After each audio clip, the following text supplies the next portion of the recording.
हाँ जी स्टूडेंट्स, अज next unit जो है तुहाडा इलैक्ट्रोकैमिस्ट्री ये तुहाडे नाल डिस्कस करांगे। नैक्सट यूनिट है तुहाडा ये। सो इलैक्ट्रोकैमिस्ट्री पहले तो डेफिनेशन दी हुई है इलैक्ट्रोकैमिस्ट्री की। डेफिनेशन पहला पढ़ते हैं फिर ये बारे डिस्कस करते हैं। The branch of science which deals with the production of electricity from energy released during spontaneous chemical reaction and the use of electrical energy to bring non-spontaneous chemical changes is called electrochemistry। ये है the definition the meaning. ਤੁਸੀਂ ਸਾਰਿਆਂ ਨੇ plus 1 ਦੇ ਵਿੱਚ 8th chapter ਪੜ੍ਹਿਆ ਰਿਡੌਕਸ reactions ਦਾ। ਉਹਦੇ ਵਿੱਚ ਤੁਸੀਂ ਇਲੈਕਟ੍ਰੋਕੈਮੀਕਲ ਸੈੱਲ ਦੇ ਬਾਰੇ ਪੜ੍ਹਿਆ। ਇਲੈਕਟ੍ਰੋਕੈਮੀਕਲ ਸੈੱਲ ਉਹ ਸੈੱਲ ਜਿਹਦੇ ਵਿੱਚ ਕੈਮੀਕਲਸ ਦੇ ਦੁਆਰਾ ਇਲੈਕਟ੍ਰਿਸਿਟੀ ਪ੍ਰੋਡਿਊਸ ਕੀਤੀ ਜਾਂਦੀ ਹੈ। ਸੋ ਇਲੈਕਟ੍ਰੋਕੈਮਿਸਟਰੀ ਦੀ ਬ੍ਰਾਂਚ ਦੇ ਵਿੱਚ ਇਹੀ ਹੁੰਦਾ ਹੈ, the branch of science which deals with the production of electricity. ਉਹ ਸਾਇੰਸ ਦੀ ਬ੍ਰਾਂਚ ਜਿਹਦੇ ਵਿੱਚ ਇਲੈਕਟ੍ਰਿਸਿਟੀ ਦੀ ਪ੍ਰੋਡਕਸ਼ਨ ਦੇ ਬਾਰੇ ਡੀਲ ਕੀਤਾ ਜਾਂਦਾ ਹੈ। ਕਿਵੇਂ?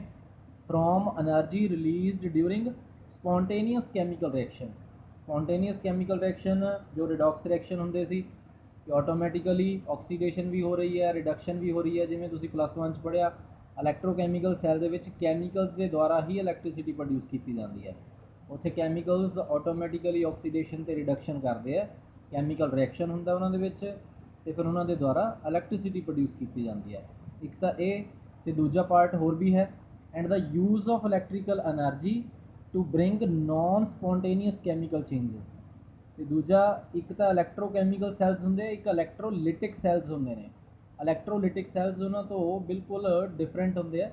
ਇਲੈਕਟ੍ਰੋਲਿਟਿਕ ਸੈੱਲਸ ਦੇ ਵਿੱਚ ਕੀ ਹੁੰਦਾ ਕਿ ਬਾਹਰੋਂ ਇਲੈਕਟ੍ਰਿਸਿਟੀ ਪ੍ਰੋਵਾਈਡ ਕਰਵਾ ਕੇ ਜੋ ਕੈਮੀਕਲ ਸੋਲਿਊਸ਼ਨ ਹੁੰਦਾ ਹੈ ਜਾਂ ਕੈਮੀਕਲਸ ਹੁੰਦੇ ਨੇ ਜਿਹੜੇ ਉਹਨਾਂ ਨੂੰ ਤੋੜਿਆ ਜਾਂਦਾ ਹੈ, ਫਿਰ ਉਹਨਾਂ ਦੇ ਵਿੱਚ ਆਕਸੀਡੇਸ਼ਨ ਤੇ ਰਿਡਕਸ਼ਨ ਕਰਵਾਈ ਜਾਂਦੀ ਹੈ। ਸੋ ਇਸ ਤਰ੍ਹਾਂ ਫਿਰ ਇਹ ਹੋ ਗਿਆ the use of electrical energy, electricity ਦੀ ਵਰਤੋਂ ਕਰਕੇ ਜੋ ਨੌਨ ਸਪੌਂਟੇਨੀਅਸ ਕੈਮੀਕਲ ਚੇਂਜਸ ਨੇ। ਨੌਨ ਸਪੌਂਟੇਨੀਅਸ ਜਿੱਥੇ ਕਿ ਰਿਐਕਸ਼ਨ ਆਪਣੇ ਆਪ ਨਹੀਂ ਹੁੰਦਾ, ਉਹਨਾਂ ਕੈਮੀਕਲ ਰਿਐਕਸ਼ਨਸ ਨੂੰ ਇੱਥੇ ਕਰਵਾਇਆ ਜਾਂਦਾ ਹੈ। ਸੋ ਇਹ ਦੋ ਜੋ ਪ੍ਰੋਸੈਸਿਸ ਨੇ ਇਹਦੇ ਵਿੱਚ ਇਲੈਕਟ੍ਰੋਕੈਮਿਸਟਰੀ ਦੇ ਵਿੱਚ ਆਪਾਂ ਡਿਸਕਸ ਕਰਦੇ ਹਾਂ, ਇੱਕ ਇਲੈਕਟ੍ਰੋਕੈਮੀਕਲ ਸੈੱਲ ਦੇ ਬਾਰੇ ਤੇ ਇੱਕ ਇਲੈਕਟ੍ਰੋਲਿਟਿਕ ਸੈੱਲ ਦੇ ਬਾਰੇ। ਸੋ ਇਹ ਆਪਾਂ ਅੱਗੇ ਵੀ ਇਸ ਟੌਪਿਕ ਦੇ ਵਿੱਚ ਡਿਸਕਸ ਕਰਾਂਗੇ ਜ਼ਰੂਰ। ਜੋ ਡੈਫੀਨੇਸ਼ਨ ਹੈ ਇਸ ਦੀ, the branch of science which deals with the production of electricity from energy released during spontaneous chemical reaction. ਇੱਥੋਂ ਤੱਕ ਹੋ ਗਿਆ electrochemical cell, and the use of electrical energy to bring non spontaneous chemical changes. ਇਹ ਹੁੰਦਾ ਇਲੈਕਟ੍ਰੋਲਿਟਿਕ cell ਦੇ ਵਿੱਚ। ਇਹ ਦੋਨੋਂ ਸੈੱਲ ਜਿਹੜੇ ਨੇ ਇੱਥੇ ਆਪਾਂ ਡਿਸਕਸ ਕਰਨੇ ਆ। ਸੋ ਇਹ ਜੋ ਸਾਇੰਸ ਦੀ ਬ੍ਰਾਂਚ ਹੈ ਇਸ ਨੂੰ ਇਲੈਕਟ੍ਰੋਕੈਮਿਸਟਰੀ ਕਿਹਾ ਜਾਂਦਾ ਹੈ। ਤੇ ਇਲੈਕਟ੍ਰੋਕੈਮਿਸਟਰੀ ਡਿਸਕਸ ਕਰਨ ਦੇ ਲਈ ਕੁਛ ਇੱਥੇ ਟਰਮਸ ਨੇ ਜੋ ਆਪਾਂ ਪਲੱਸ 1 ਦੇ ਵਿੱਚ ਡਿਸਕਸ ਕੀਤੀਆਂ, ਉਹ ਇੱਥੇ ਯੂਜ਼ ਕਰਾਂਗੇ। ਜਾਂ ਕੁਛ ਇਲੈਕਟ੍ਰਿਸਿਟੀ ਦੇ ਨਾਲ ਜੋ ਸੰਬੰਧਿਤ ਟਰਮਸ ਹੁੰਦੀਆਂ ਨੇ ਜੋ ਨਾਰਮਲੀ ਫਿਜ਼ਿਕਸ ਦੇ ਵਿੱਚ ਆਉਂਦੀਆਂ, ਉਹ ਟਰਮਸ ਵੀ ਕੁਛ ਇੱਥੇ ਆਪਾਂ ਯੂਜ਼ ਕਰਾਂਗੇ ਜ਼ਰੂਰ। ਸੋ ਰਿਡੌਕਸ ਰਿਐਕਸ਼ਨ ਪੜ੍ਹਿਆ ਹੋਇਆ ਤੁਸੀਂ ਪਲੱਸ 1 ਦੇ ਵਿੱਚ। The reactions in which the oxidation and reduction occurs simultaneously are called redox reactions।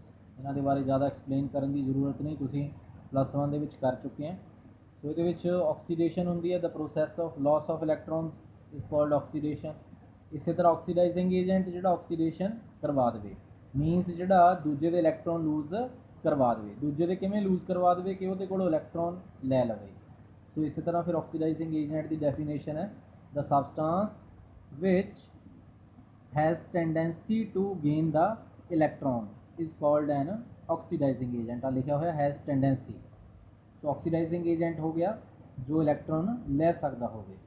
तो इसी तरह दूसरी प्रोसैस है reduction the, the process of gain of electrons is called reduction।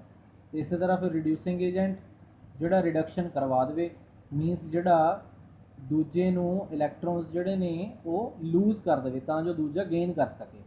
ਸੋ ਇਸੇ ਤਰ੍ਹਾਂ ਫਿਰ ਇੱਥੇ ਡੈਫੀਨੇਸ਼ਨ ਹੈ, the substance which has tendency to lose the electron is called the reducing agent. ਤੇ ਇਸੇ ਤਰ੍ਹਾਂ ਇੱਥੇ ਰਿਡੌਕਸ ਰਿਐਕਸ਼ਨ ਦੀ ਐਗਜ਼ਾਮਪਲ ਵੀ ਦਿੱਤੀ ਹੋਈ ਹੈ ਜੋ ਤੁਸੀਂ ਪਲੱਸ 1 'ਚ ਵੀ ਪੜ੍ਹਿਆ ਸੀ। ਇੱਕ ਜ਼ਿੰਕ ਕਾਪਰ ਇਲੈਕਟ੍ਰੋਕੈਮੀਕਲ ਸੈੱਲ ਪੜ੍ਹਿਆ ਸੀ। ਇੱਥੇ ਜ਼ਿੰਕ ਦੀ ਆਕਸੀਡੇਸ਼ਨ ਹੁੰਦੀ ਹੈ, ਜ਼ਿੰਕ ਜੋ ਹੈ ਇਲੈਕਟ੍ਰੋਨ ਲੂਜ਼ ਕਰ ਦਿੰਦਾ ਹੈ ਤੇ ਕਾਪਰ 2 ਪੋਜ਼ਿਟਿਵ ਇਲੈਕਟ੍ਰੋਨ ਗੇਨ ਕਰਕੇ ਕਾਪਰ ਸੋਲਿਡ ਦੇ ਵਿੱਚ ਕਨਵਰਟ ਹੋ ਜਾਂਦਾ ਤੇ ਇਸ ਦੀ ਰਿਡਕਸ਼ਨ ਹੁੰਦੀ ਹੈ। ਸੋ ਇਹ ਰਿਐਕਸ਼ਨ ਤੁਸੀਂ ਪਹਿਲਾਂ ਵੀ ਕਰ ਚੁੱਕੇ ਹੈ। ਸੋ ਇਹ ਕੁਛ ਰਿਡੌਕਸ ਰਿਐਕਸ਼ਨ ਦੇ ਬਾਰੇ। ਤੇ ਦੂਜਾ ਤੁਹਾਨੂੰ ਦੱਸਿਆ ਕਿ ਜੋ ਇਲੈਕਟ੍ਰਿਸਿਟੀ ਦੇ ਨਾਲ ਸੰਬੰਧਿਤ ਕੁਛ ਟਰਮਸ ਨੇ ਉਹ ਵੀ ਆਪਾਂ ਇੱਥੇ ਡਿਸਕਸ ਕਰਨੀਆਂ ਨੇ। ਜਿਵੇਂ ਕਿ ਰੈਜ਼ਿਸਟੈਂਸ, ਫਿਜ਼ਿਕਸ ਦੇ ਵਿੱਚ ਪੜ੍ਹਿਆ ਹੋਏਗਾ ਤੁਸੀਂ ਰੈਜ਼ਿਸਟੈਂਸ, ਕਿ ਜਦੋਂ ਇਲੈਕਟ੍ਰਿਸਿਟੀ ਆਉਂਦੀ ਹੈ ਤਾਂ ਇਲੈਕਟ੍ਰਿਸਿਟੀ ਜੋ ਹੈ ਉਸ ਨੂੰ ਅੱਗੇ ਜਾਣ ਤੋਂ ਜੋ ਸਬਸਟੈਂਸ ਜਾਂ ਜੋ ਫੋਰਸ ਉਹਨੂੰ ਰੋਕਦੀ ਹੈ ਉਸ ਨੂੰ ਰੈਜ਼ਿਸਟੈਂਸ ਦਾ ਨਾਮ ਦਿੱਤਾ ਜਾਂਦਾ ਹੈ।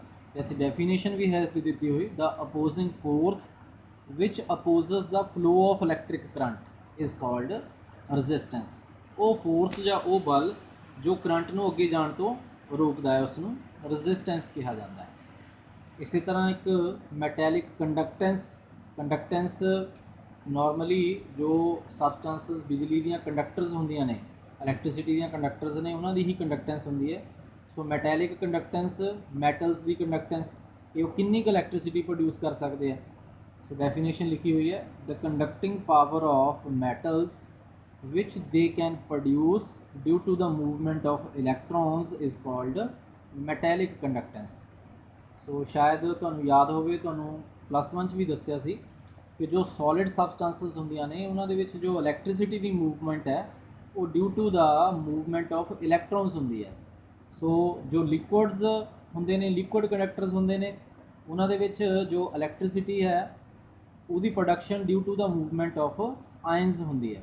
ਸੋ ਇੱਥੇ ਮੈਟੈਲਿਕ ਕੰਡਕਟੈਂਸ ਜੋ ਮੈਟਲਸ ਦੇ ਵਿੱਚ, ਕਿ ਕਿਸੇ ਵੀ ਮੈਟਲ ਦੀ ਕੰਡਕਟਿੰਗ ਪਾਵਰ ਕਾਹਦੇ ਕਰਕੇ, ਕਿ ਉਹਦੇ ਵਿੱਚ ਇਲੈਕਟ੍ਰੋਨਸ ਦੀ ਮੂਵਮੈਂਟ ਜਿਹੜੀ ਹੈ ਉਹ ਕਿਵੇਂ ਹੋ ਸਕਦੀ ਹੈ, ਅਤੇ ਉਹਦੇ ਕਰਕੇ ਉਹਦੀ ਮੈਟੈਲਿਕ ਕੰਡਕਟੈਂਸ ਹੋ ਜਾਂਦੀ ਹੈ। ਸੋ ਅੱਜ ਦੇ ਲਈ ਟੌਪਿਕ ਇੰਨਾ ਸੀ। ਨੈਕਸਟ ਟੌਪਿਕ ਜੋ ਹੈ ਉਹ ਨੈਕਸਟ ਵੀਡੀਓ ਦੇ ਵਿੱਚ ਡਿਸਕਸ ਕਰਾਂਗੇ। Thank you.